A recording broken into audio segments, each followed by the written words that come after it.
Coming up on today's episode, next generation nuclear technology gets some funding. DM2 is scheduled for next week. We're going to be taking off from American soil once again. And did Tesla do a sneaky and put some vehicle to grid stuff in the Model 3? Maybe. Let's get ludicrous.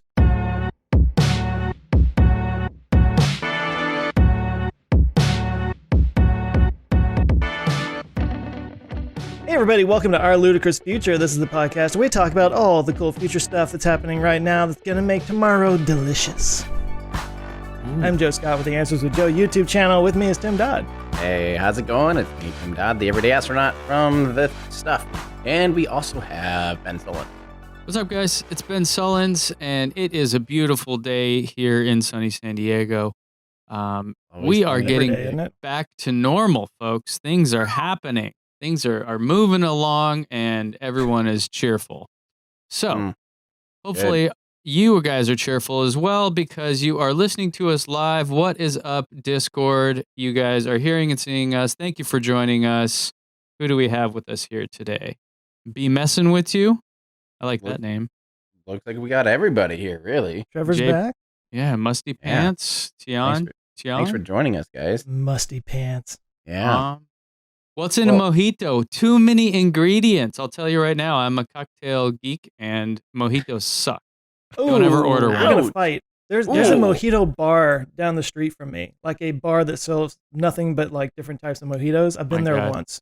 That's like, must be Ben's going to go there and fight them. Like bartenders, like the suicide rate is high amongst the bartenders, I can tell you right now.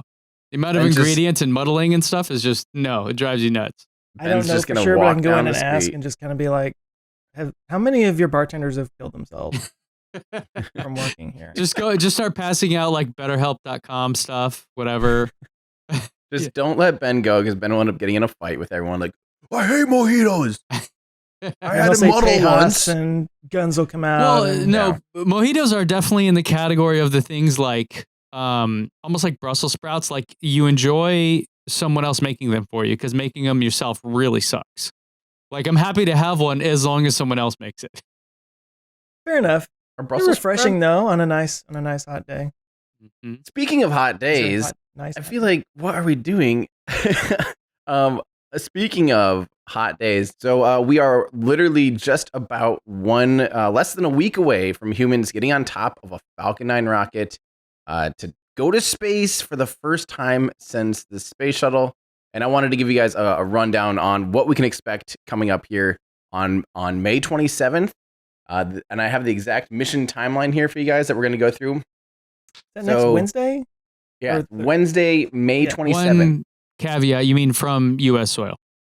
Yes, American astronauts from U.S. soil launching on American astronauts, American rockets, American soil. It's Jim Briden's name. It's the American International Space Station. It's American Space Station, not the International. Okay, so this is the mission timeline here. Look at the American timeline. Jeez. Okay, so at T-minus 4 hours and 15 minutes, there's a weather briefing, and that's when they just confirm, that there's no. And actually, I should probably show you guys this or we'll talk about it afterwards. But there is the most stringent launch criteria for weather because of all of the concerns about, if they had to abort, they basically have to have clear weather all the way from the launch pad until they're in orbit. So that whole path has to have no storms. It's crazy. So I'm expecting this to be more delay prone than a normal launch. So just a heads up. But anyway, T-minus 4 hours and 15 minutes, there will be a crew weather briefing. At T-minus 4 hours and 5 minutes, it's crew handoff, which I think just means it's like a baton. Someone's running with Bob and Doug, and then they just hand them off to somebody. They just hand them off to somebody. Yeah, we have giants coming in for this mech. They're just like giant mechs or whatever. Okay, at T-minus 4 hours, that's when they put the suits on, otherwise known as suit donning. I did not know that word before I wore that one. Before I wore Boeing's spacesuit, and the lady said, "When you don and doff it," I was like, or doff was the word that I did not know. Doff. Could you say they are donning now their space apparel?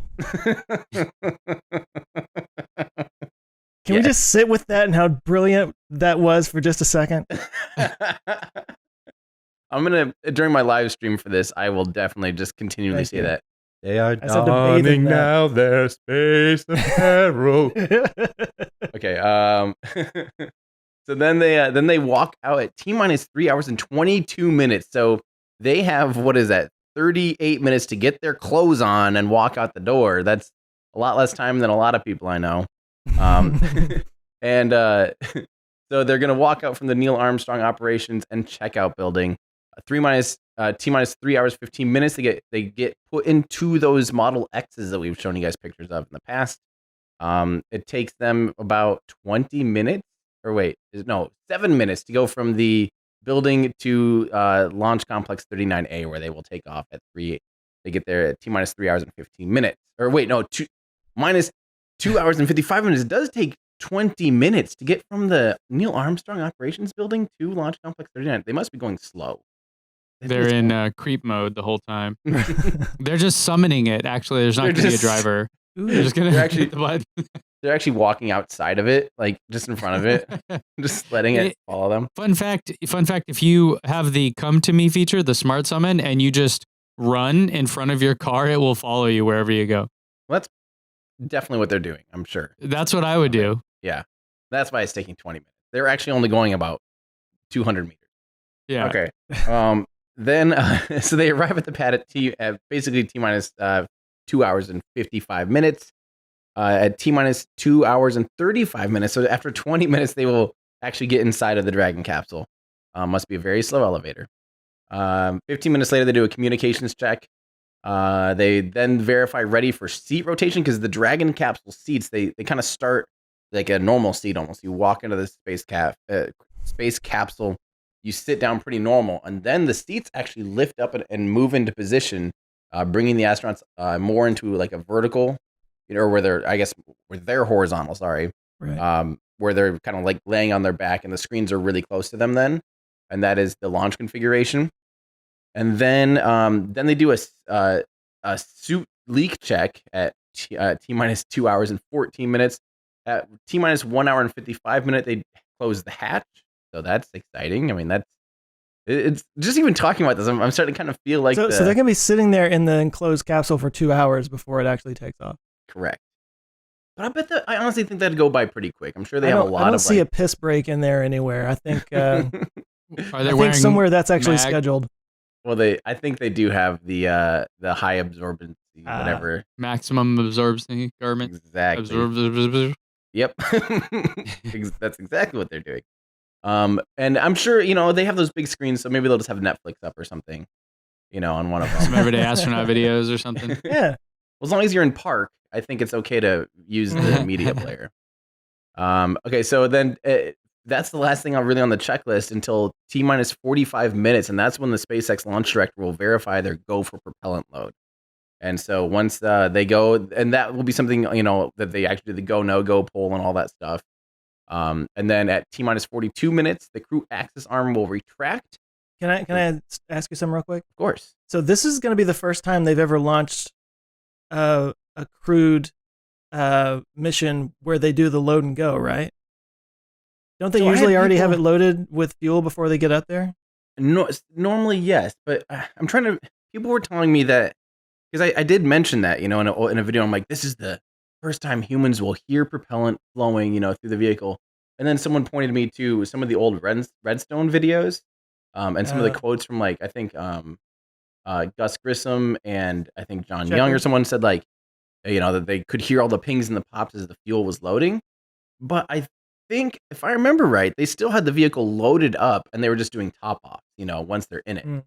But I'm pretty sure this is the first time that humans will get on it empty, and then they will totally load it up while they're inside it. I seem to remember that was a concern at one point, that's just never really been done before. So they wanted to, make double, triple sure that that's, safe and everything. Yes, it did raise an eyebrow, and actually it was kind of a little bit of point of contention between SpaceX and NASA. And SpaceX was arguing, well, this way, we're not putting any of the ground crew and the people that help them get into the spacecraft, we're not getting them around fueling operations at all. Everyone's completely clear for the pad except for, the astronauts. Mm-hmm. And then at this point, the astronauts are in the safest place they could be, which is inside of a, sealed spacecraft with a launch abort system arm. Right. Yeah. So if there is a problem, it's really rare for a vehicle once it is fully topped off to have any problems. The problems are typically, in transferring and things like that. So it's not like it's necessarily, but personally, I would be a little bit hesitant to walk up to a vehicle knowing that it's full of cryogenic fuel and everything. I don't know. It just seems, yeah. I don't know. Well, I didn't mean to break your flow. When you said that, I remember hearing that once upon a time that was. It's fine. And I've even walked underneath an Atlas V that had a solid. Oh, no, maybe I haven't been under one of solid rocket boosters. But there's something I think. Okay, I've been under an Atlas V on the launch pad, and it was totally empty. But I remember thinking, like, to me, that was already scary feeling. And then, can you imagine if it was one that had solid rocket boosters? Those are literally full of fuel. Mm-hmm. And you can just look up and be like, okay, if this thing happens, if someone's smoking right now or something, like, I'm dead.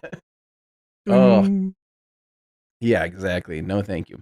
Okay, so the launch abort system is armed at T-minus 37 minutes, and so then everything will be good to go at that point. And so they don't actually start putting fuel in until T-minus 35 minutes, and that's when they start doing RP1 and first stage liquid oxygen at the same time.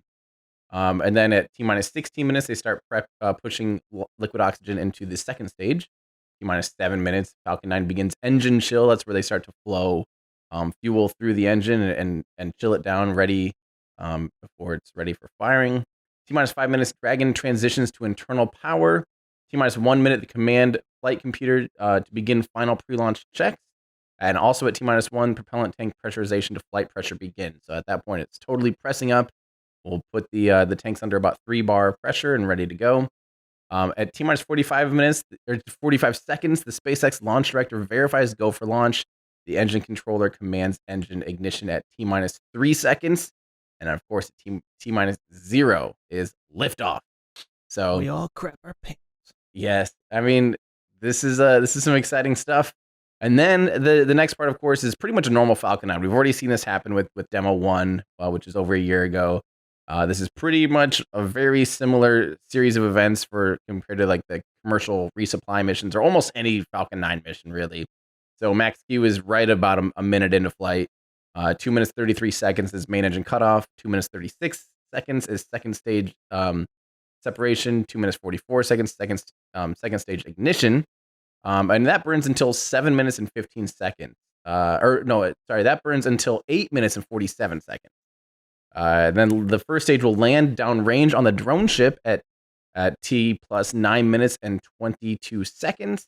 Remember, they are not doing return to launch site landing for these crew missions. Even though it's the same destination as a cargo vehicle, they are landing it on the drone ship instead of doing return to launch site landing, which is a little bit sad. So here's that profile. And the reason they do that is so that it's a nice shallow trajectory for the upper stage. So that if they were to do a return to launch site landing, it has to put it up really high. And then the second stage is this portion of that flight profile where if the crew would have to abort, it would put them up really high and they'd re-enter way too steep. And it would not be survivable. So they intentionally are making it this nice shallow profile so that if they have to abort at any time, they fly through plenty of atmosphere before re-entry to slow down enough to have low G forces. It's all about like crew safety, obviously, every little thing. So then it will take a little bit over or a little bit under a day, or basically a day to get to the International Space Station. And they're going to do a couple of little checks and things. But the other thing I wanted to share with you guys that I think is really interesting, I just want to read through some of this. I'm not going to read through all of it because it is a lot. But this is the launch weather criteria for the Falcon 9 with the Crew Dragon. And it's things like do not launch. I love it. Do not launch. With an entire fact sheet. 1, 2, 3, 4, 5, 6, 7, 8, 9, 10, 11, 12, 13.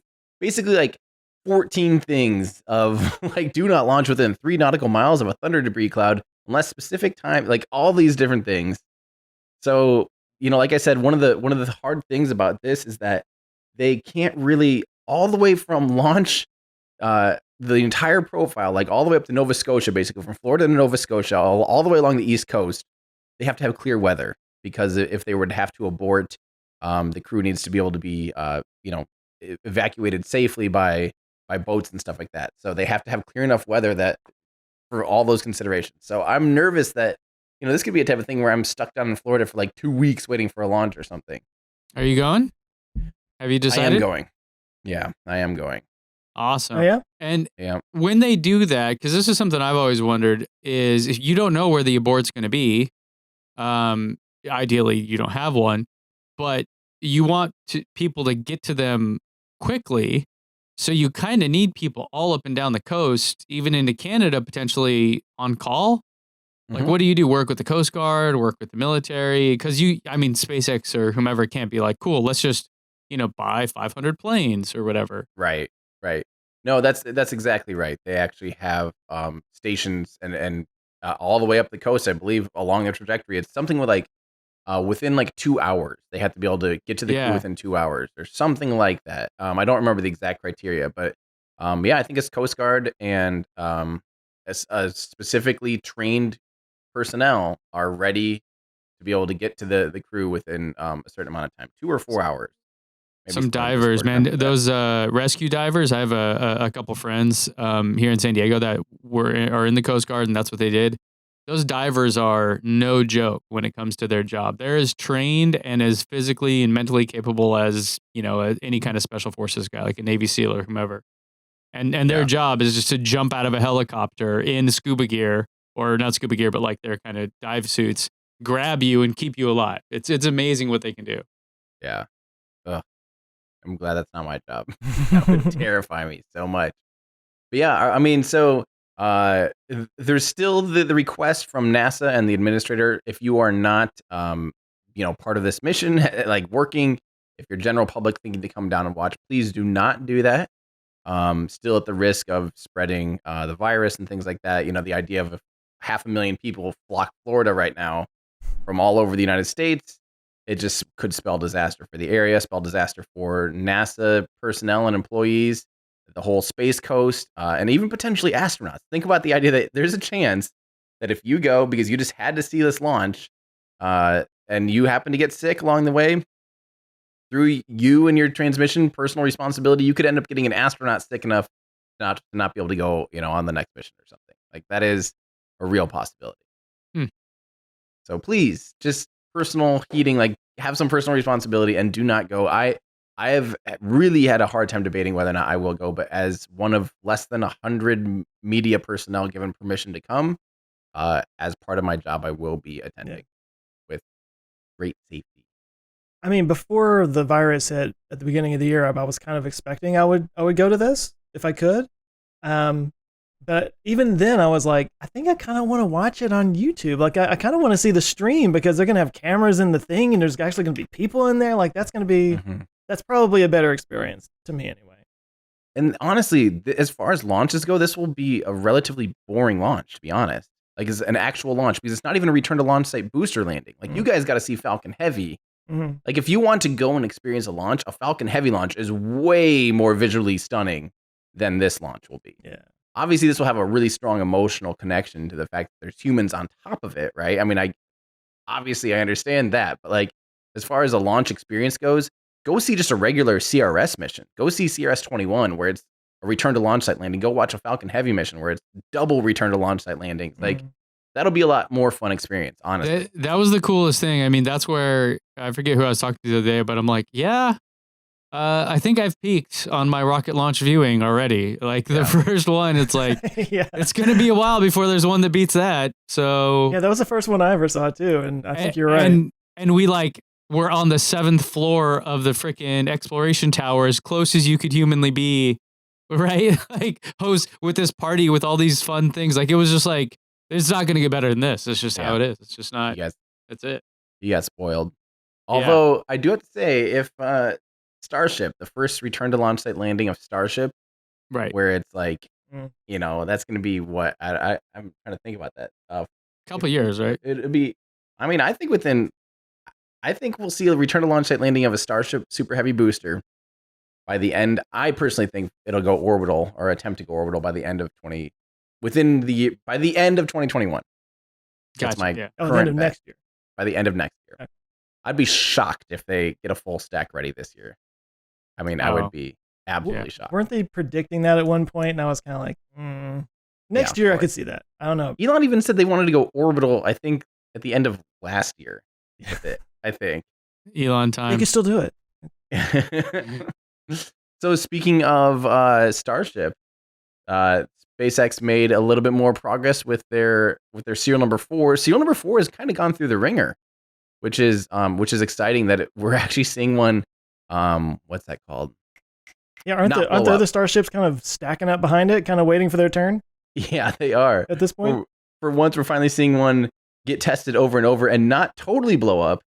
Here is a video that I had with my friends Rachel and Jean from Padre. So they recorded this for me. Here's slow-mo. This was a successful 7-second static fire. Everything looked really good. And yeah, that was a good sign because they are still planning to do the 150-meter hop with this vehicle, last we heard. Although it did have a little fire go afterwards. Let me show you. This is Lab Padre's stream. After the static fire, there was a nice little fire here coming out of the bottom, and the whole bottom appeared to be on fire. That's not the good kind, like not the coming out of the engine, not the flaming end down. There's like chunks of flaming stuff coming off of that pad. Yeah, on the left over there. So they definitely had a pad fire. Some ground service equipment got a little bit burnt up, and it ended up getting to the point where they're shooting fire hoses at it and everything. Yeah, to put it out. They're like, wait, who made this out of wood? Why, guys? That's not what the spec sheet Which said. little piggy built this out of wood? But so that was unexpected, and that we do think is delayed a little bit, the 150-meter hop. It doesn't seem like it was anything like super damaging. Don't forget, Star Hopper lit itself on fire huge before it was its first hop. Do you guys remember that at all? Oh, before its hop. Before its hop. Yeah, I did. It was I forgot about that. It was like crazy. So I mean, if Star Hopper survived, here, let me show you guys. If Star Hopper survived this, then this is just, I think this is just what's destined to happen with these vehicles before they launch. It's just part of their Oh wait, yeah, here we go. This is the giant fireball that inflamed it. Hold on, look at this. It must be nuts. I mean, because how many people live in Boca Chica? Like 50? No, everyone's basically evacuated now, except for very, very, very few residents. Yeah. But this is just battle scars. This is what it takes to be a Starship vehicle. You have to light yourself on fire. That's the kind of explosion you want to walk away from in slow motion without looking back. Yeah, it is. Yeah. Screw you, Jake Roper. That's how it actually. That's reality. I don't care about this movie stunt business you do. That was the version of Star Hopper that Michael Bay designed. Well, that's the thing. Actually, this is low energy. This is not an explosion.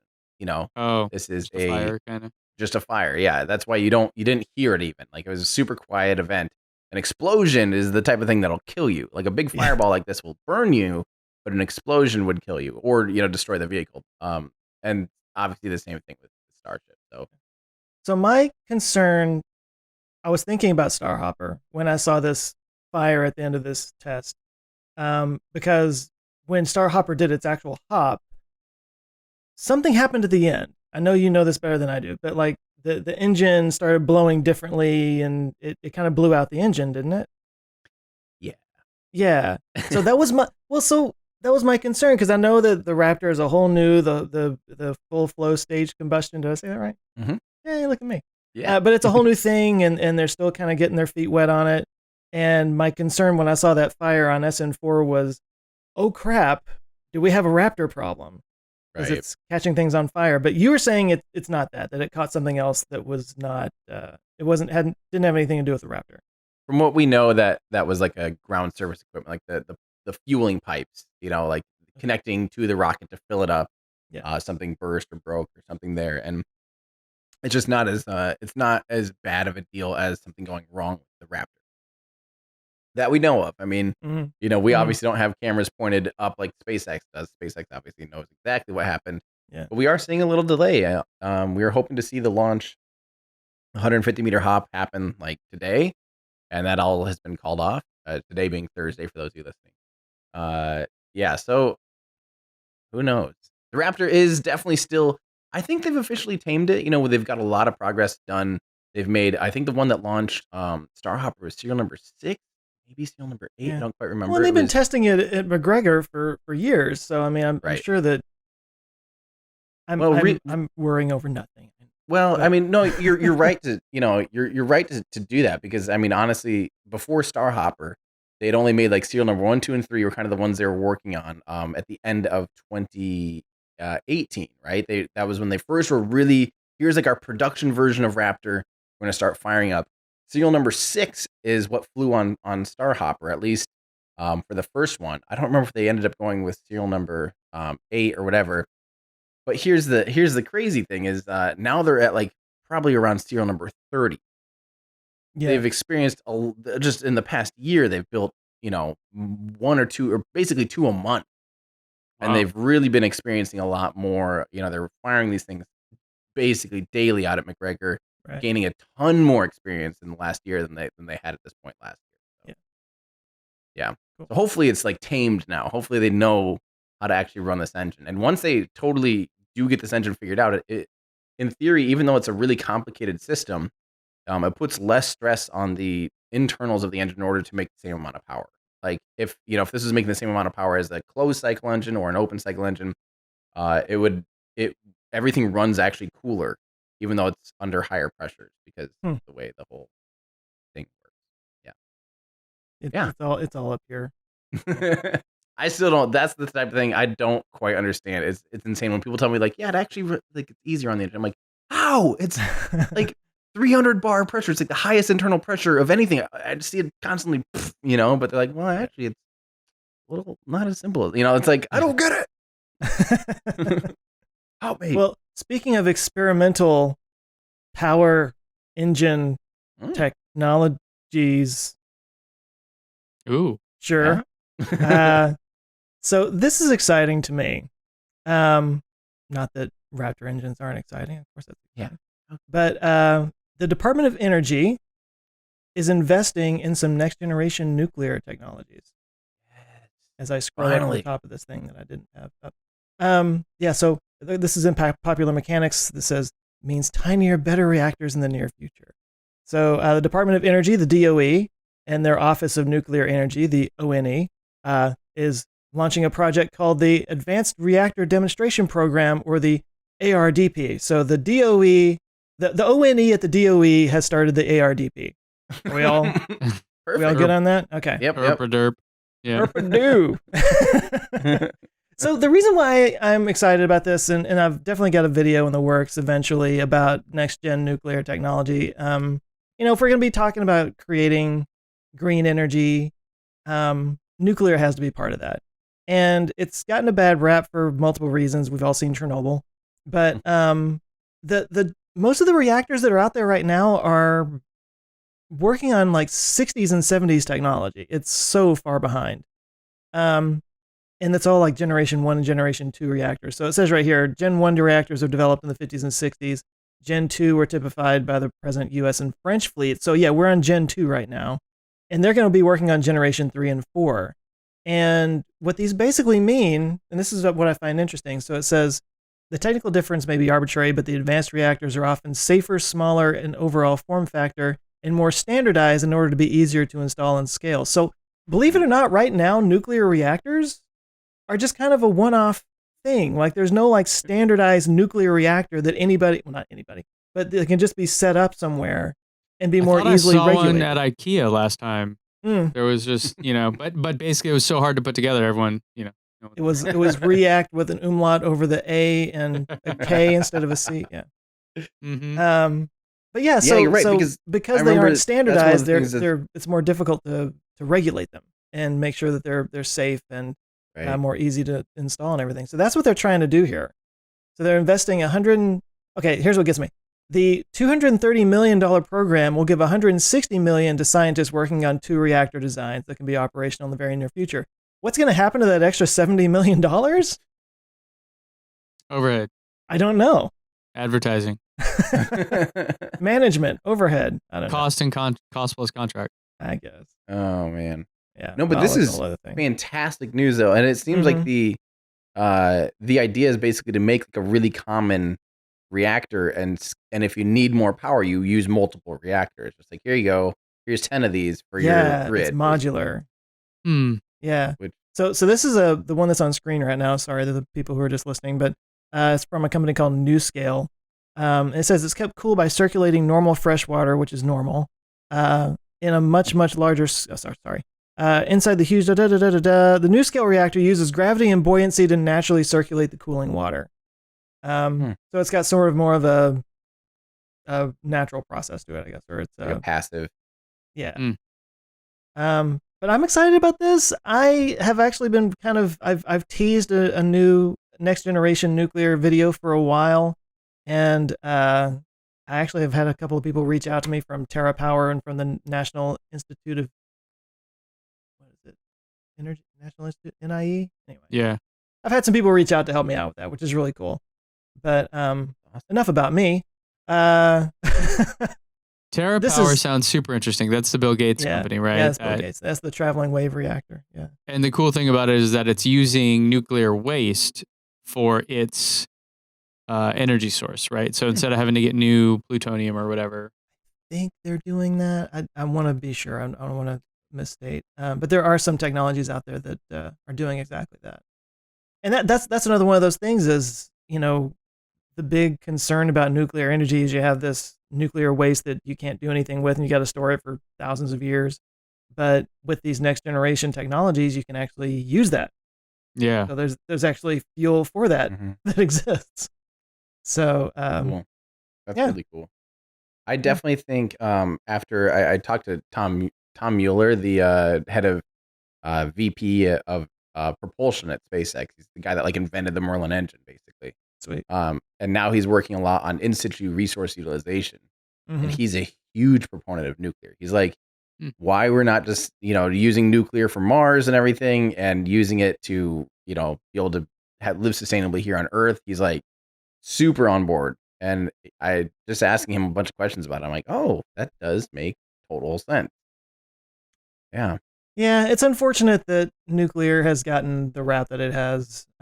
If you're interested in it, there's a movie called Pandora's Promise. I think it's called Pandora's Promise that explores nuclear. And the green movement kind of turned against nuclear, which is unfortunate because it's one of the greenest. Zero emissions. Yeah. Right.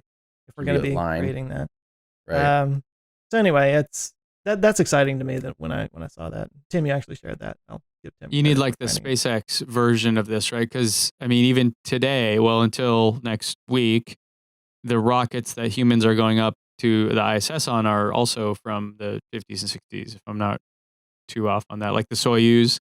Essentially, yeah. There's been iterations on it. But yeah. Right, but it's very, so, I think you need kind of that disruption. So that's cool. Well, 260 million just doesn't sound like a lot to me, though.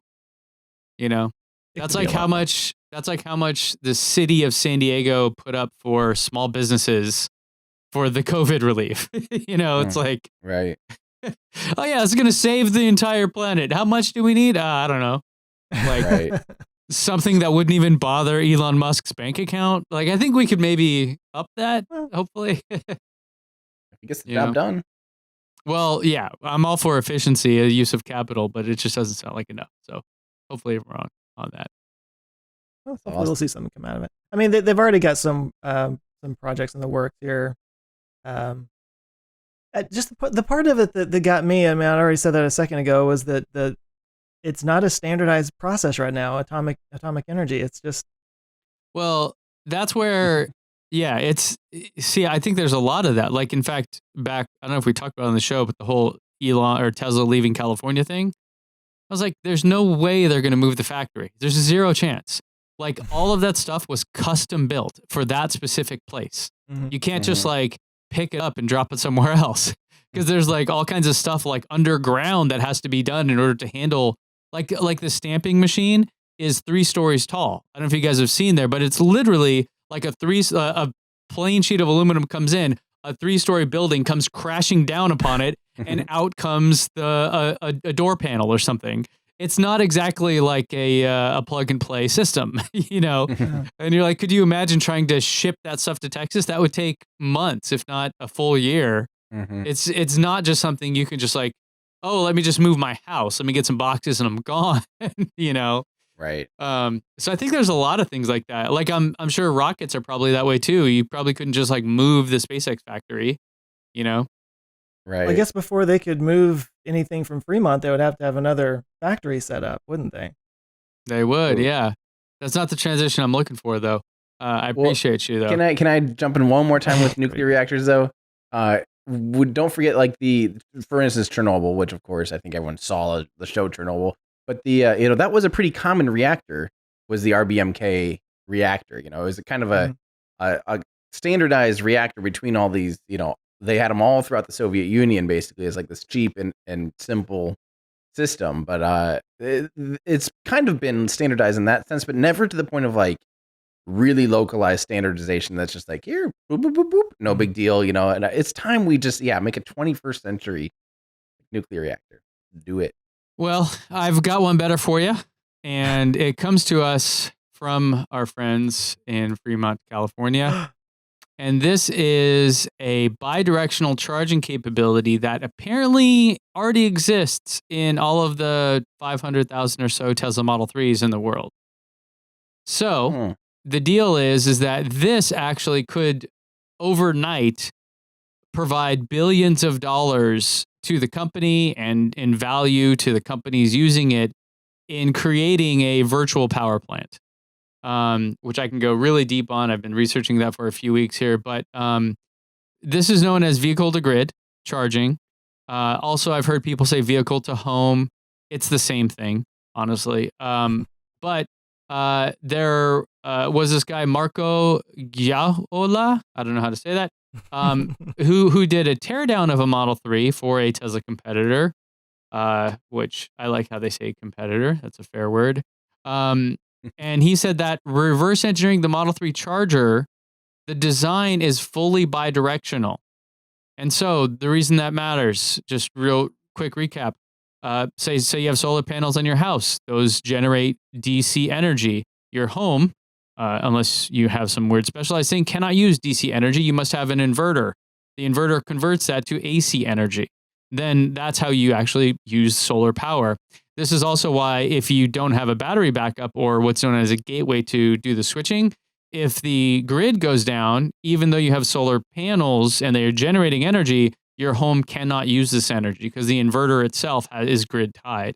So this means this reverse engineering that the charger in the Model 3, which again, remember the charger for your electric car is in the car. It's not the thing that's hanging from your wall. That is actually able to convert AC to DC and then DC back to AC. So that means that it could actually send energy from your car to the grid or to your home. And the average Model 3 out there, I'll just go out on a limb and say that they have 70 kilowatt hours, let's say between standard range and long range and all that on average. And that is actually a ton of energy. You should be able to run a home on that for a few days at minimum, I would say. So depending, if you're in an off-grid situation, you could run probably for a week or more on that if you really had to. So that means that someone do some quick math for me in Discord. 70 kilowatt hours times 500,000 cars is going to be what? 35 or 3.5 gigawatt hours of energy, somewhere in that realm. Mini gigawatt hours, we'll say, of already existing battery energy storage that is decentralized and spread throughout the world. Dude, I cannot possibly overstate how big of a deal that would be if this is true. And they flip this on. Because gigawatt hours is substantial in the grid terms. And with that, I mean, dude, like overnight you could put out all of the nuclear, or sorry, not the nuclear, but the like natural gas peaker plants and all these things that are out there. You could literally just decommission them and charge off people's cars. There's some logistics and some, who gets charged for what and what time is it plugged in and blah, blah, blah. Things you'd have to work out. But if the capability is there, this could totally be a skunkwork project that's been going on for a year. And then next week it'll be, oh, by the way, PG&E just shuts down half of their facilities because people just plug in their Teslas. There you go. Game over. It's unreal. If this is truly there and they are doing this, it's an absolute game changer, which also means you as a owner of a car not only could run your house off of this, but you could make money on it by selling energy back to the grid. So you rack up those free supercharger miles by referring other Tesla customers. Then you go use those to charge up, and then you sell that energy back. At the end of the day, at the end of the year, you get a check for it. Wow. Like, no joke, that is actually happening for people with power walls. Now it could just be like, oh, we just have, 10x our Powerwall deployments, essentially. Our virtual power plant just got massive. So is this only for Model 3s or even Model S's or whatever that have been in the last year or so? Or, have all of them had this in there secretly this whole time? Well, it's kind of hard to say, I guess, based off of one teardown.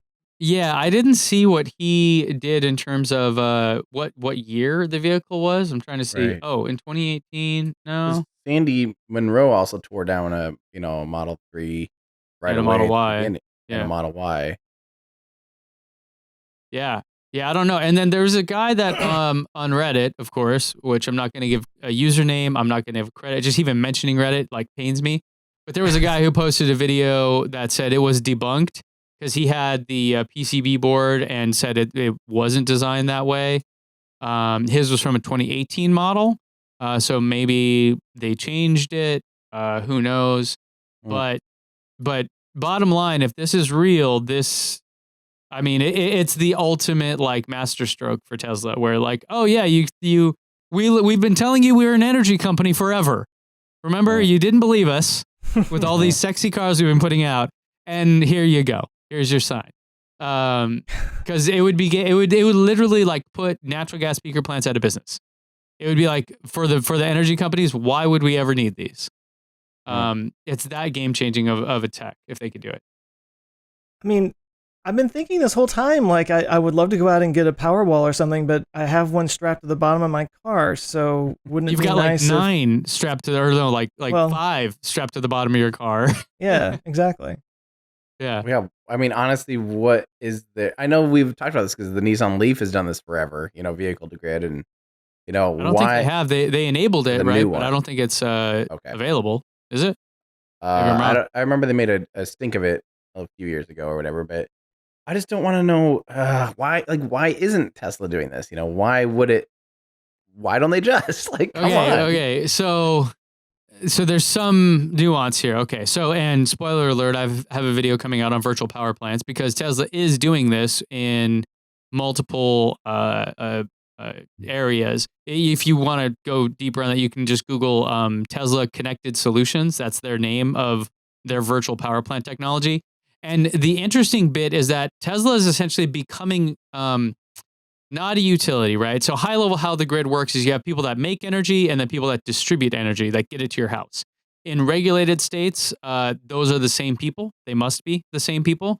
In deregulated states, which is a lot of states in the country now, those can be different people. So us as, big, rich YouTubers could go start a solar farm and start selling energy to people just in a deregulated state like California. Totally doable. However, you can also sell that energy back to the distributor, which is who you pay your electric bill to. So Green Mountain Power in Vermont, or I don't know, SDG&E, PG&E, people like that, they can buy energy from us. So in these other utilities, Tesla is making those deals. They're negotiating with the utilities, saying, "Hey, look, we have reliable storage up to X amount of gigawatts or megawatts, whatever the case is. And because it's a battery, it takes 0 time to spin up, unlike a natural gas peaker plant, which you have to flip on. Mm-hmm. And it's cheaper. So in the end, you get just a better, it's better, faster, stronger kind of a solution for the grid. So they're like, hell yeah, let's do this. And so Tesla gets paid from the utility for providing that energy, and then Tesla redistributes that money to the Powerwall owners. So this exists today, and it's happening. People are actually getting physical checks. And imagine then if they could do this for everyone that has a Tesla car, at an even grander scale. Because one car has 6+ power walls worth of energy in it. The challenge would be having it connected at certain times. So you'd have to have kind of an agreement and a way to monitor and all those things, which maybe could be done with the onboard charger and the built-in software, the built-in computer on the car, but that to me is still a big missing component. Maybe that's what's taken so long, is they have to write all that software, interface with the utilities, all those kind of things. So your car would kind of need to be plugged in all the time. Well, you probably have an agreement with the utility, and they may have to install additional hardware that lets them know when it's okay to pull, or they would have to interface with Tesla's software to know that, which is totally doable. This is all like it's not rocket science, but it's all totally doable. But there would have to be some kind of agreement. So the virtual power plant thing, the Connected Solutions program, the way that works is you as a Powerwall owner opt in, and then they will let you know, hey, we're going to pull from your Powerwall at this time or whatever. So you actually participate in what they call events. And that event, based on how much energy they take, is how you end up getting paid. So it's not from the Powerwall owner, you're just like, okay, sure, whatever. You just kind of don't do anything. But if it were a car that's not always plugged in, there would have to be some kind of handshake arrangement or separate feature in the app that's like, you plug your car in and hit a button and say, cool, it's ready, it's available, kind of a thing. And then, hey, you can't take it out for 2 hours because you know what I mean? There would have to be some kind of a coordination. But yeah, completely doable. And I wonder if this would put extra stress on the battery. Or more cycles over time. Yeah, it could. Yeah. It could. Depending on how fast and how much the energy is pulled. Although I don't know if pulling energy does the same, but cycling the battery is, from all the data I've seen, all the stuff I've read, seems to be the big killer of them. So as long as you didn't take it down below a certain percentage, and leave it there, you should be fine. I'm assuming you'll be able to say, like, here's how much I would like to, utilize for the grid, so that if you, wake up in the morning, you're like, oh crap, the power's out in the neighborhood, but I still need to get to work. That you still have half your battery left or whatever, And that's exactly how the Powerwall system works for those people that are in those programs. They can actually specify how much they want to keep on reserve, and they can adjust it real time. And all Powerwall owners currently that have Teslas, there is now bi-directional communication with the car and the Powerwall. So if, like, at my house where I have Powerwalls and electric cars, if the power goes out, if the grid goes down, I can actually tell the car to only charge to a certain percentage in a backup, like, off-grid situation. So the car and the Powerwall currently have that communication capability. Okay. So yeah, I would imagine if and when this comes, it would be the same situation. Do we have any updates on Battery Day? I know that Elon kind of mentioned, like, I think on Joe Rogan, that they're still working on it, and he said that he doesn't want to do it online because he wants people there. Do we have any updates on that? I forget. Where are we at with that? So I just keep hearing the end of May, and we're pretty much there. So yeah, officially, unofficially, what I've heard from different folks is that they just need to wait until people are comfortable traveling again. So it might be a while. My guess would be end of June at earliest, maybe July. Oh, wow. Just because, yeah, exactly what you said. Elon wants people to be there. They want to show the stuff off, and just people won't go. You know what I mean? Right. Like if you're dependent upon, let's say, and not that Elon cares about the media, but you certainly want, like, media there to cover it and to ask questions and stuff. Mm-hmm. So how are you going to do that if, like, those places and those businesses are like, yep, we are definitely not sending people. Right. Might be a hard sell. Yeah. Think about the Cybertruck event, how that was just this packed party. I know that, I don't think right now, this day and age, we could have a room with 4,000 people in it, literally, just crammed like sardines at an event. I just don't think that's going to happen in the next month or two. Yeah. So Or my guess even, is either they the next. do it online because they're just dying to get this stuff out, or they are going to push it back a few months.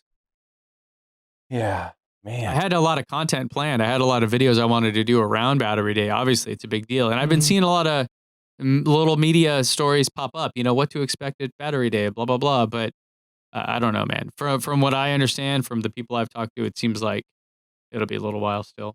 I mean, I guess they have no reason to do it earlier than, I mean, is there some business reason that they would benefit them to do it in the next couple of weeks as opposed to in the next couple of months? Sure. If there's some new product or service or tech that they're unveiling, yeah. Yeah. You know what I mean? I mean, Like imagine this vehicle to grid thing. Maybe they're like, oh, by the way, the software is ready. Go into your Tesla now, click this, and now you can start selling energy back. And we're going to take 0.5%. And all of a sudden, boom, we were making billions more per month. I guess I'm thinking like if they have some new battery tech that it might, I'm assuming it wouldn't be automatically going to the cars. It would be like a year out or something like that anyway. Right. Yeah. Yeah. No, I think, yeah. But if they did have something that was like, hey, sleight of hand, by the way, Yeah. well, Yeah. or even, I mean, they might be waiting to roll off the, updated Model S and X battery packs or something until Battery Day, because they're not going to release a car onto the road with this technology that they haven't done a big reveal on yet. So they might literally just be like, okay, we have to hold off on this now, let's just do a Plaid, S and X, and Battery Day combined. It might be just keep piling things up until they can do it all at once. I mean, I've been psyched about Battery Day for a long time. So of course I want to see it happen, but I was just kind of wondering. Yeah. I'm really excited for Battery Day. Yeah. It seems like batteries, I mean, the more I've really dug into the energy side of stuff lately, it seems like it's the bigger deal. It's the far less sexy deal, but it is the bigger deal in so many ways because it enables everything else that you want to do. Yeah. It's like the far less sexy tech, but it is the far more important one. But I mean, think about how big of a deal a 10% improvement would be.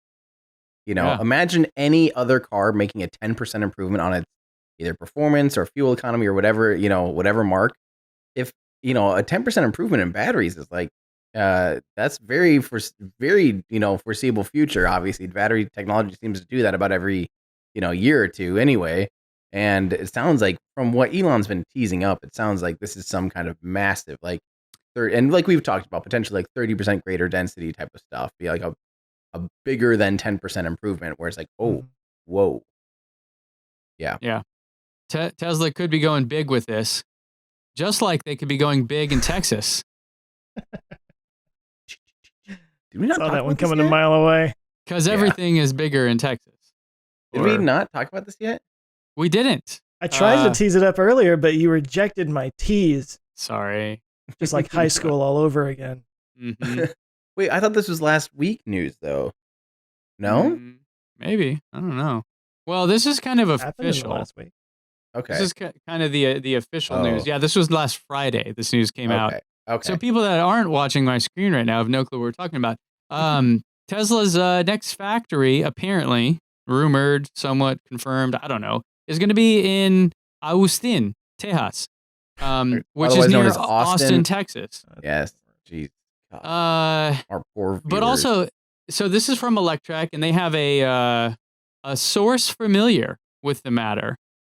And then they go down like, this source has been reliable on multiple occasions before. And then you see other news outlets saying, oh, it's actually, going to be between Texas and somewhere else. Now, this is supposed to be the General Assembly facility currently. So it's not going to be making batteries. Still be getting batteries from the Gigafactory in Nevada. And they're calling it the Terra factory. And apparently it's on the map. Have you guys seen or heard about this? Yeah. Like if you navigate, so Tesla navigation, Terra factory. So apparently if you're in Texas, you can actually go search for Terra factory Austin and it shows up. No way. Yeah. And there's nothing much there right now, according our friend of the show, Anwar Beck, who lives in Austin, drove there. Said there's really not much going on now, but could see it in the future. I'm sure he's overjoyed if this is true. Right. I think Austin makes sense. It's an interesting. I don't know. It's an interesting thing. Like I think Texas has generally had an anti-Tesla stance with all the laws and stuff. So it's kind of funny. But now it's found like that interesting too. Yeah. And it's like, oh yeah, but you're gonna put 20,000 jobs here. Let's party. We love you. Well, that's what I saw that the governor or someone said, like, was telling Elon, like, please come here to Tesla, or Texas loves Tesla. And someone immediately responded, does that mean you'll like, yeah, it was you. Me. Yeah. That was me. I got like 1,000 likes on that tweet. It was funny. What'd you say again? Just, it was something like, does this mean you'll actually let Tesla sell your cars in your state? Yeah. So funny. And then just today I saw, before starting the show, Tulsa, Oklahoma erected a statue or something. Well, I think they changed the statue. I actually have it pulled up right here. I can share it. Yeah, show that, because that's so. Okay. They didn't erect the statue. Can we just say the word erect there one more time? This was called the Driller, and I forget the name of the company. I was looking for it down here. T-Boone Pickens. No, it's the Golden Driller is what it's called. So it was like from an oil company from way back in the day, and it is not in this article. This is from the Drive. But yeah, they painted it with Elon's face and the big Tesla logo on there. And here's a shot down here with a DeLorean in front. Oh, that's pretty cool. But yeah, to try to lure him in to do Tulsa. So that's funny. I don't know how official the Austin thing is. Right. Electrek is making it sound pretty official, but I think there's still a little bit up in the air about it. Well, Tesla hasn't confirmed it. So yeah. I think Austin makes sense. I mean, Austin's definitely a cool town. I think a lot of people, like from California, would want to come there, to help head it up. Because when these things happen, and I've been through some stuff like this, not with manufacturing, but with call centers and stuff back in the day, usually what you have is like, hey, here's a really good, like, let's say we have a call center. We're like, yeah, we're going to move to the Philippines. Okay, cool. Well, let's take some of our top leaders from this one, send them over there for like a year and pay them buku bucks so that they can really kind of oversee it and get things going because they know it, right? So I would imagine it wouldn't be a super hard sell to get people living in the Bay Area that work at the factory that have, lots of experience or something to head down there to lead up new departments, to kind of get things going and make sure it runs smoothly. If you did, like, other places in Texas are far less desirable to live, I guess I would say. But yeah, so I think it makes sense. I've been assuming that the Cybertruck factory would be in Texas because of the steel thing with Boca Chica, and they've already got like a supply chain going in that regard. So I've been assuming that all this time, and I guess Tulsa's not, in the grand scheme of things, that much further away. But yeah. Well, it depends where you get your batteries from, right? I mean, that's kind of the big deal. If I don't think it makes sense to make a new battery factory. It does sound like Gigafactory expansion is back on. Like, if you guys are unfamiliar, like, it's still only like 30% built. That's another thing, is I'm like, maybe they should finish the Gigafactory. Yeah, exactly.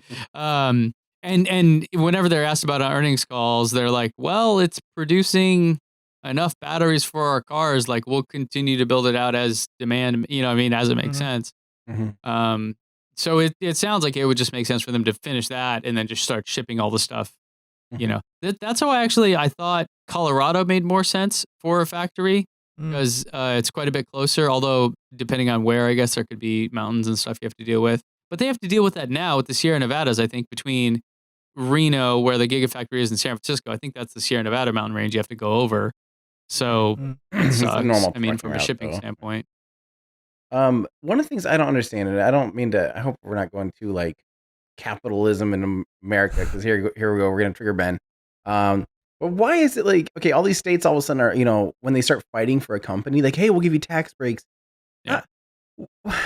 Why is that like legal? Because a small car company or like a small company doesn't get incentives like that. Like, hey, we'll pay you X amount. Like, it's all of a sudden when you get to the top, like Amazon, you start getting all these handouts because you're at the top and you have this big influence. It's like, wait, they're already crushing everyone, and now they're getting more opportunities and things handed to them on golden platters because they can bring all these jobs. It's like, how does that seem fair? Like, they should be paying more because they can afford to pay more because they're making the most money. But now they're getting paid. Well, it's It's long term versus short term, right? I mean, the Gigafactory in Nevada, they got, I forget what it was, like $1.7 billion in basically like not having to pay taxes on $1.7 billion or something like in tax incentives. It's because they're going to bring, 50,000 jobs there or something like that. The Buffalo Gigafactory, same deal. They in order to qualify for the incentives, they had to hire a certain number of people and do all that. So like, imagine if you're the mayor of a town or, governor in this case or whatever, you're looking at it going, hey, this could bring a huge amount of jobs, help the economy locally. We're not going to see that immediately because it's going to take years to get going. But as I mentioned earlier, once you have a 5 million square foot factory in place, it's really just impossible to move that. So they're going to be here for the long term. And so that I think will help. Like I think politically, that wins a lot of points with voters of, hey, they brought, this company here, whatever. But then when you look at from the economist point of view, like the Amazon ones, the headquarters, remember they pulled out of one of them because he looked at it. It was like, it was a terrible deal for the cities they were going into. Right. Like it actually turns out, they're not going to hire your locals. We're going to ship in our own people and they're just going to exploit your whole town. Right. And raise rent prices and all these things. Yeah. Yeah, it's a weird thing, I think, but you're right. And then this is where, and that happens for every industry, for every company. So, for example, the oil industry has, and you can go look this up. There's all these websites about subsidies for oil. These people got mad about, oh, you get a $5,000 off your electric car, like that's communism or something. And you're like, well, yeah, but the oil companies don't have to pay for the land that they are on. Right? What about that? They don't have to pay taxes they don't have to pay property taxes on like millions and millions of square miles of land. What the hell? That's a handout to them. So everybody gets subsidies for everything. Really, they do. How much and where. And the idea is always like, it's going to benefit us as the community in the long run, Yeah. I think that ass kissing is a universal constant. Yeah. Like if you go into a bank with $1 million, they will roll out the red carpet to open an account and give you all kinds of, interest and whatnot. Yeah. But then if you go over on your account, they charge you money. Right. That you don't have. Yeah. Yeah. It's just how the world is. Feels like it's, I know you got to make rules and there's rules in place for everything, but at the same time, it's like, man. Yeah, I know that's like the whole, we're getting into like the whole philosophy of basically everything now, but yeah. Everything spirals. It's always been this way, and it sucks. But like a similar example, I don't know if you guys have followed it at all, but the visual effects industry for movies has been completely, I'm not going to say decimated, completely devastated by this. In fact, the movie industry as a whole has been really affected because what you're seeing is Canada and other countries and stuff laying out the red carpet for these movie studios or whatever to come film there and making it super duper cheap. Whereas like California is not doing that, and then like, I think, was it this year? Within the past couple of years, there was actually a bill. I don't remember if it passed, but it was to approve basically a huge tax incentive, tax subsidy for Hollywood. And so you look at it and you go, what the hell is that? Like, does Hollywood need more money? And the answer is like, no, the movie studios don't need more money, but they are all going to leave. And the tens of thousands or, 50s and hundreds of thousands of people working in that industry are going to be without jobs if that whole thing leaves. So you kind of have to they'll leave with like, it. because other places like Tulsa or someone is like, yo, free everything. Just come here and do something because it'll help build an industry. That's just how it all works. That's been a struggle here in Texas for a long time, is to get them to pass legitimate tax breaks for film and video for the film industry. I mean, I was a part of some lobbying campaigns for a while back when I was more involved in all that. It's really frustrating because like New Mexico has really great tax incentives. Georgia has amazing tax incentives. Yeah, like half of what you see gets shot in Georgia. Yeah. Just look at a peach at the end of the credits. If there's a peach and it says made in Georgia, that's because of the tax incentives there. So the problem with Texas is if you want to shoot something that's like a West Texas kind of thing, just go to New Mexico because all the tax credits there. If you want more East Texas, then you can just go to Georgia, or Louisiana used to have good ones. So I'm sorry, when you brought that up, I'm like, I have specific Yeah, no, that's history exactly right. with that. There's, and if people really want to go down the rabbit hole, there was a place called what was it called? Rhythm and Hues.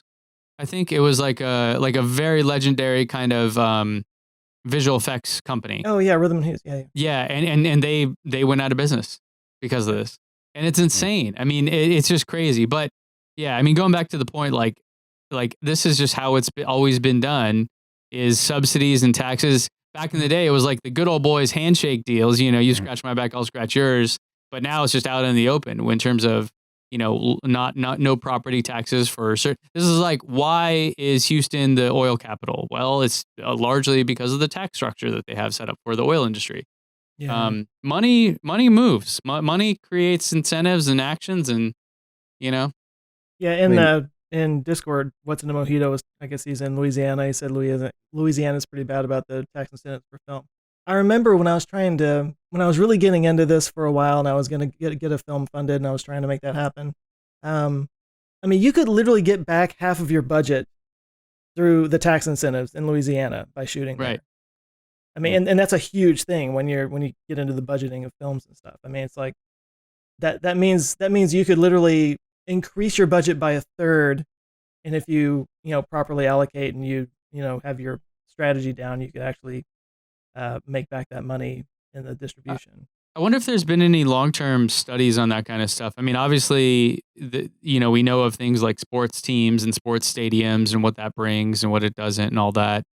But the film industry is a very interesting one because it's pretty transient, I would say. Like Titanic, in a large part, was made in Mexico, in Baja, Mexico, just south of me. And you can still go there and see they still have like a ship and some other things that you can just drive by. And that town, there was a town, I think it's called Popotla, that basically sprung up in order to support the cast. You know, like, hey, you've got thousands of people or hundreds of people working here. They got to eat, they got to sleep, they got to do these things. And that town still exists.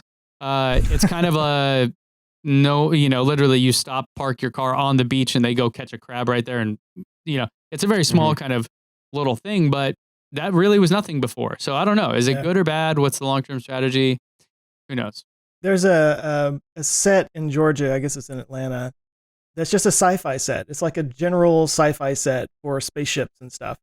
And I know personally people that have shot a few different films there, sci-fi films, just because there's a set for it. Yeah. That's cool. Yeah. Why don't they just shoot those like in space then? Why don't they just? Did I say it? He said it. Do we have some music for that? Oh, here you go. Why don't they just? Thank you. So what is today's why don't they Hopefully just? This will come up. Can you guys see this? Oh, there we go. I got it now. Yeah. You see it? Okay. This comes from Kara Def in our Discord. I guess he tried this last week, or he tried something else. Anyway, it says, why don't they just use microwave lasers for wireless energy transfer to fly unmanned planes using electric jets? They could do a follow the leader kind of thing, or just be remotely piloted, and there could be a few different methods of implementing safety mechanisms in case something goes wrong with the power transfer. So I imagine you would want them to be unmanned because those microwave beams, might cook a pilot or something. I'm assuming. I could be wrong about that, but interesting idea. I mean, especially for cargo, moving cargo around. I'll take a stab. Honestly, I don't really even know enough about this, but as far as doing like a follow the leader type of thing, you can't keep transferring energy. It's not like it's connected to it's if a plane is using the energy that it is taken from, say you have like a power station on the ground and you're shooting it up to a plane, and that plane needs to use that energy, obviously, to propel itself. It takes energy to move through the air using even electric jets and things like that. It wouldn't, if it can't have enough energy then to like pass it off, that energy is now used. So it's not like you can just daisy chain them, or else the first plane will get 1,000 times the amount of microwave energy that it requires to be able to be used, because it now has to give most of that 99% of it down the chain. So the first one's always going to just get irradiated like crazy with an insane amount of microwave energy. I don't think you can daisy chain them, is what I'm trying to say. But I mean, I don't know. again, last week, when ULA launched, I don't even know if we talked about the little space plane, the little X-37B. Yeah. One of the things they are doing on that mission is testing, taking solar energy and turning it into microwave energy to be able to transmit, anywhere on Earth at, any, through clouds and all that type of stuff, which is good. So some of that stuff makes sense, but as far as the daisy chaining thing, I don't know. I think we're just at the cusp of some of these electric jet concepts, and having ground based power for that could be really cool. I don't know. What do you It's think? kind of like the way light rail has that line that just kind of like connects to up top, Mm-hmm. except it's wireless. Kind of Yeah. the way I was looking at it. Yeah. I mean, that'd be pretty cool. So he's saying an electric jet. Yes. I think Not last week I was talking about that electric engine that uses air to ionize and blah blah blah. Yeah. But I mean, you could do that. I mean, I guess it could be a prop plane or whatever. Yeah. Yeah. You're not like dumping fuel and someone's catching it. Well, you wouldn't have to carry fuel, and I guess you would. Well, in theory, you wouldn't have to carry batteries, so that would cut down on the weight. It would just be more cargo that it could carry. Oh, okay. And Kara Def's in Discord right now saying the power station's on the ground beaming to each plane, not daisy chaining to each plane. Okay. Yeah, they I don't know. I mean that sounds really cool to me. Why can't Yeah, they invest in that? I wonder about the feasibility. It just seems a little bit. Well, I think there's just a lot of unproven technologies. We'll have to get far enough along with the electric propulsion, far enough along with microwave energy transmission, long distance energy transmission type of stuff. That's the one to me that seems a little bit difficult. Because why would you Power need from 5G? Why would you need to fly it? Why couldn't it just be like a maglev train? Oh, there goes my camera. Bye, Ben. Yeah. I mean, there's efficiencies in flying, obviously, but yeah. Huh. I don't know. That's pretty cool. I think it's just a lot of like, a lot of development has to come a long ways in like multiple fields to make that some kind of reality. I think Kara Def may have actually stumped us, because usually it's like, it wouldn't work because of this. Oh, it wouldn't work because of this. Oh, here's why they do it that way. Well, that's kind of that's kind of what I'm wondering. Like, would it make more sense to use if you could do this technology like that? Could you do similar but different? Like I struggle with the concept of it flying. What if it flew just above, 5 feet off the ground, and it was a train? Then you have to have more. No, because then you have to lay a track. You have to have the infrastructure. You still have to do that with the ground source microwave antennas, though. But not nearly as much, because you can track a plane for hundreds of kilometers with a single station, and beam it energy, and then transfer to the next one. Like that's, it's pretty cool. Just don't do it over land where people are, because I was about to say, like, if for some reason the power went down at the microwave transmitter, then the plane is suddenly careening to the ground. Well, you can have battery backup. Or I guess it could glide. Planes and it can glide. It's not a rocket. It's not relying on the propulsive energy to stay up in the air. Yeah. I still like. Did y'all see my airships video a while back? Mm-hmm. The idea of like cargo airships that can just float around and catch the jet stream and just. Yeah. Super cool. I think that's pretty cool. I mean, maybe that would work with this too, if you could beam energy at them. Dirigibles. I learned what the difference is between a blimp and a dirigible. Dirigible. Yep. Dirigibles. Fun word to say. Yep. I think that's pretty. Yeah. I like that one. Maybe there's a company idea for you. Yeah. Def, get on it. Come on. Stop slacking. Start this. Everybody contribute in Patreon. We're going to start a business that does this. Electromagnetic energy microwave plane transportation services.com. There you go. Yep. Sweet.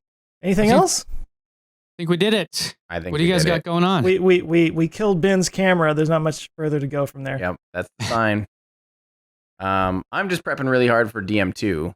I'm getting ready to go. I'm going to be doing just a whole bunch of filming. I might crank out a video, basically what I talked about here on the show, just kind of showing the timeline, so people have a quick, easy reference on the times and stuff like that. Of the events leading up to the launch, and then in the launch, all that type of stuff. Just a nice, easy little rundown. And I'm also still working on part 2 of like Artemis versus Apollo. So I'm even showing the difference of the like orbits, how they differ, the missions, and all that stuff, and really diving into the cost of the Artemis program, including the crazy costs of SLS. I got into an argument on the golf course the other day with a guy about Jeff Bezos, and I was thinking he was channeling my everyday astronaut because I forget how it brought up, but it was something like, I was like, oh man, Jeff Bezos is doing so much cool stuff. And the guy was like, oh, I hate Jeff Bezos. He cheated on his wife and blah, blah, blah. And Amazon sucks. And I'm like, oh yeah, I didn't even think about Amazon. I thought Blue Origin. Yeah. I was like, the stuff they're doing is super cool. I mean, we don't know a lot about it, but I'm like, that's going to be really awesome when it actually comes. And he's like, what is Blue Origin? I never even heard of that. I'm like, oh, well, there you go. Yeah. So is that what you're working on next? Are you working on a video about Blue Origin?